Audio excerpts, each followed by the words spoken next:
السلام علیکم ورحمۃ اللہ۔ کہ حضرت امام بسم اللہ الرحمن الرحیم۔ الحمد للہ وحدہ والصلاة والسلام علی من لا نبی بعدہ۔ دھوکہ دیتے ہیں۔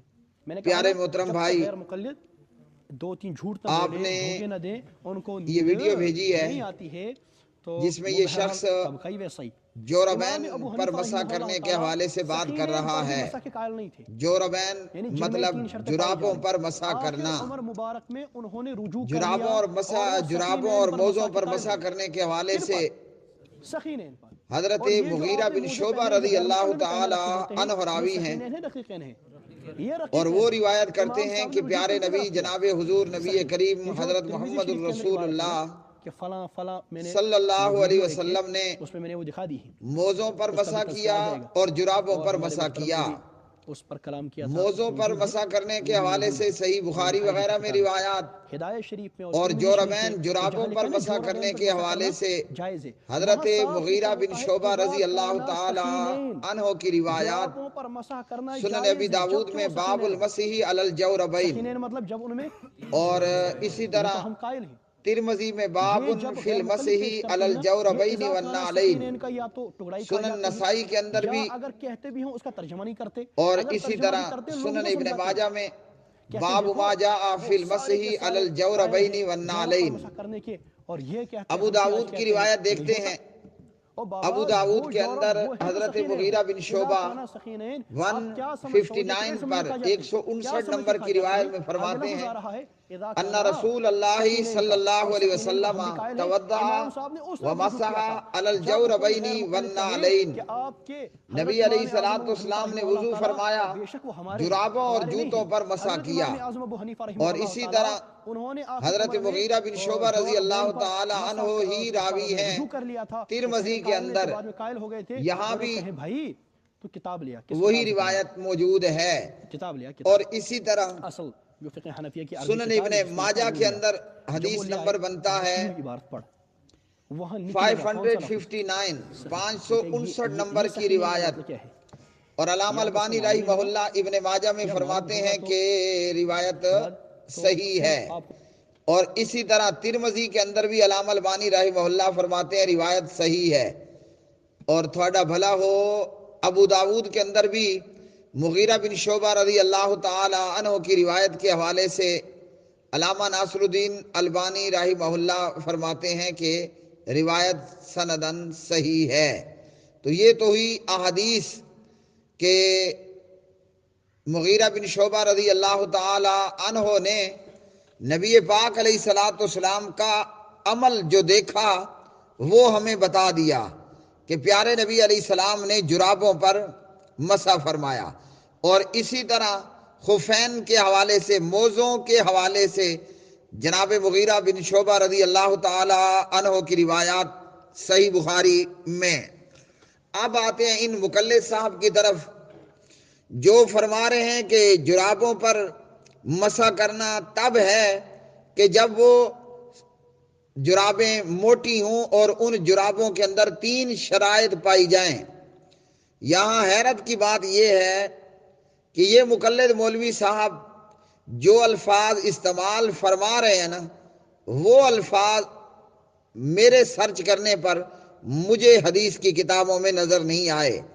یہ بار بار اپنی ویڈیو کے اندر فرما رہے ہیں سخینین، تو سین اور خا کے ساتھ تو کہیں الفاظ ملتے ہی نہیں ہیں، الا یہ کہ میرے سامنے نہ آئے ہوں تو علیحدہ بات۔ الفاظ ہیں صفیقین کے، اور یہ جو روایت ہے صفیقین کے حوالے سے صاد فا یا کاف یا نون، یہ ہے مصنف ابن ابی شیبہ کے اندر 1976 پر، اور اس میں قتادہ سعید بن مسیب سے روایت کرتے ہیں کہ جناب سعید بن مسیب اور حسن انہما قالا، ان دونوں نے یہ کہا یمسح علی الجوربین اذا کان صفیقین۔ تو یہ نبی پاک علیہ السلام کا فرمان تو نہیں ہے نا؟ اہل حدیث جنہیں یہ غیر مقلد کہہ کر پراپیگنڈا کر رہا ہے، یوں لگتا ہے کہ شاید بتانا یہ چاہتا ہے کہ غیر مقلد کوئی بہت بڑی بلا ہے، تو جنہیں یہ غیر مقلد کہہ رہا ہے، اہل حدیث نبی پاک علیہ الصلاۃ والسلام کا عمل اور آپ کی سنت اور آپ کی سیرت بیان کرتے ہیں۔ کہاں سے؟ ابو داؤد سے، ترمذی سے، ابن ماجہ سے اور سنن نسائی سے۔ تو بھائی ہمارے پاس اللہ کے پاک نبی علیہ السلام کا عمل ہے جرابوں پر مسح کرنے کے حوالے سے، اور ان کے پاس ہے امام کی تقلید، اور وہ تقلید بھی ایسی کہ جس کا کوئی نہ سر ہے نہ پیر ہے، ہیں جی، نہ سر ہے نہ پیر ہے، نہ امام صاحب نے انہیں تقلید کا حکم دیا۔ یہاں میں ایک بات عرض کر دوں، یہ بھائی صاحب اپنی ویڈیو میں کشمیری بھائی لگتے ہیں، انہوں نے کہا کہ امام ابو حنیفہ ہمارے ہیں، تمہارے ہیں جی۔ امام ابو حنیفہ رحمۃ اللہ علیہ میرے ہیں، ہمارے ہیں۔ امام ابو حنیفہ اہل الحدیث کے امام ہیں۔ یہ تو ان لوگوں نے چوری کیا ہے امام، جیسے بریلویوں نے اہل حدیث کے امام عبد القادر جیلانی رحمۃ اللہ علیہ کو چوری کر کے اپنا امام بنانے کی کوشش کی۔ تو جیسے عبد القادر اہل حدیث کا امام ہے، نعمان ابن ثابت ابو حنیفہ رحمۃ اللہ علیہ بھی اہل حدیث کا امام ہے۔ فیصلہ کر لیں، فیصلہ کر لیتے ہیں۔ یہ ہے مقلد۔ امام ابو حنیفہ رحمۃ اللہ علیہ کس کے مقلد تھے؟ جواب آئے گا کہ کسی کے بھی مقلد نہیں تھے۔ تو ان مقلدوں کی اصطلاح میں وہ کیا ہوئے؟ غیر مقلد، ہے نا؟ تو اب امام ابو حنیفہ ہمارے ہیں یا تمہارے ہیں؟ اگر تو یہ مقلدین الدیوبندیہ، البریلویہ، ہاں جی، چشتیہ، قادریہ، سہروردیہ، بغیر وردیہ، ان میں ننگے ننگے بزرگ بھی ان کے ہوتے ہیں جنہوں نے ستن چولا بھی کوئی نہیں پہن رکھا ہوتا، شلوار قمیص۔ اگر تو یہ بتا دیں کہ امام ابو حنیفہ فلاں کے مقلد تھے تو پھر تو وہ ان کے ہوئے، اور اگر یہ نہ بتا پائیں اور نہ بتا پائیں گے کہ وہ تو مقلد تھے نہیں، تو مقلدوں کی اصطلاح میں تو وہ غیر مقلد ہوئے نا۔ تو ہمارے ہوئے کہ تمہارے ہوئے؟ تو میرے بھائی، یہاں امتیوں کا قول بیان کیا گیا کہ یمسح علی الجوربین اذا کان صفیقین، جرابوں پر مسح کیا جائے گا جب ان کے اندر یہ تین شرطیں پائی جائیں، وہ اتنی موٹی ہوں۔ تو یہ قول ہے میرے بھائی کسی کا، نبی علیہ السلام کے عمل میں یہ بات نہیں آئی ہے۔ پھر جب جراب کے اندر اتنی کڑی شرائط ہیں تو پھر تو وہ جراب نہ ہوئی، موزہ ہوا۔ پھر تو وہ جراب نہ ہوئی، وہ تو موزہ ہوا۔ اب یہ تین شرطیں یہ مقلدین حضرات جو پیش کرتے ہیں، وہ تین شرطیں کیا ہیں؟ نمبر ایک، اتنے موٹے ہوں کہ ان میں پانی نہ چھنے، یعنی اگر ان پر پانی ڈالا جائے تو پانی پہننے والے کے پاؤں تک نہ پہنچے۔ ان پر پانی ڈالا جائے تو پانی پہننے والے کے پاؤں تک نہ پہنچے۔ میں پوچھتا ہوں یہ شرط کس نے لگائی ہے؟ محمد الرسول اللہ صلی اللہ علیہ وسلم نے لگائی ہے؟ تو جواب آئے گا کہ نو، اللہ کے پاک نبی علیہ السلام کی الفاظ کوئی نہیں ہے صفیقین کے۔ اتنے موٹے ہوں کہ پانی پہننے والے کے پاؤں تک نہ جائے، یہ ہے جرابوں پر مقلدوں کی پہلی شرط۔ دوسری شرط بڑی مضحکہ خیز شرط ہے۔ دوسری شرط کیا ہے؟ انتہائی مضحکہ خیز شرط ہے۔ وہ لکھتے ہیں کہ جراب اتنی موٹی ہو کہ بغیر جوتوں کے بھی اس میں 3 میل پیدل چلنا ممکن ہو۔ ہنسو، خیال سے ہنسنا، کہہ کے لگانا حرام ہے، دانت نکال کر آپ مسکرا سکتے ہو۔ یہ جو شرط ہے کہ جراب اتنی موٹی ہو کہ 3 میل پیدل چلنا ممکن ہو، میں کہتا ہوں یہی تم چمڑے کے موزے پہن کر ان کے ساتھ 3 میل چل کر دکھاؤ، موزوں کا ستیہ ناس ہو جائے گا، عقل کے دشمنوں۔ ہاں جی، دوسری شرط کیا ہے جرابوں کی؟ کہ وہ اتنی مضبوط ہوں کہ بغیر جوتوں کے بھی اس میں 3 میل پیدل چلنا ممکن ہو۔ نمبر 3، تیسری شرط کیا ہے؟ دوسری کے بعد تیسری، کہ وہ کسی چیز سے باندھے بغیر اپنی موٹائی اور سختی کی وجہ سے پنڈلی پر خود بخود قائم رہ سکیں، اور یہ کھڑا رہنا کپڑے کی تنگی اور چستی کی وجہ سے نہ ہو۔ آپ بتائیے، یہ شرط تو موزوں میں بھی نہیں پائی جاتی۔ موزہ بھی بندہ استعمال کرتا ہے تو یا تو تسمہ لگائیں گے آپ یا پھر موزے کی زپ ہوگی. یہ شرط تو موزے کے اندر بھی نہیں پائی جاتی. اگر ان کڑی شرائط سے موزوں کو گزارا جائے تو وہ بھی فیل ہو جائیں گے. تو پھر کدھر گیا مسا؟ دوسری بات یہ ہے میرے بھائی، اصلاً میں خود بذات خود، میں بکلم خود، میں متکلم خود مقلد تھا. حقیقت یہ ہے واللہ باللہ سمت اللہ، ان ظالم مقلدوں کو اللہ کے پاک نبی صلی اللہ علیہ وسلم کی حدیث سے کچھ لینا دینا ہی نہیں ہے. واللہ باللہ سمت اللہ کہہ کر کہہ رہا ہوں، انہیں حدیث سے کوئی لینا دینا نہیں ہے. اگر ان ظالموں کا بس چلے تو شاید یہ کلمہ ہی تبدیل کر ڈالیں. یہ ہیں 4 اماموں کی تقلید کا درس دینے والے، اور ان سے پہلے جو 12 اماموں کی تقلید کا درس دینے والے ہیں، ان لوگوں نے دیکھا نا کیا کیا، کلمے کا، نماز کا کیا حشر بنایا. خیر ان کی نماز بھی نماز محمدی نہیں ہے، نماز حنفی ہے، اور ان کے بھائی جو 12 اماموں کے مقلد ہیں ان کی نماز جعفری ہے.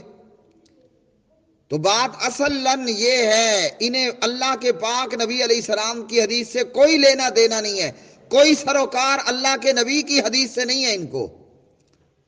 پھر کہاں سے ہے؟ ان کا معاملہ ہے امام کی تقلید، اور اس پر بھی ان لوگوں کی بدبختی اور بدنصیبی یہ ہے کہ امام صاحب ابو حنیفہ رحمۃ اللہ علیہ نے یا ائمہ میں سے کسی امام صاحب نے اپنی یا کسی اور کی تقلید کرنے کا درس دیا ہی کوئی نہیں ہے.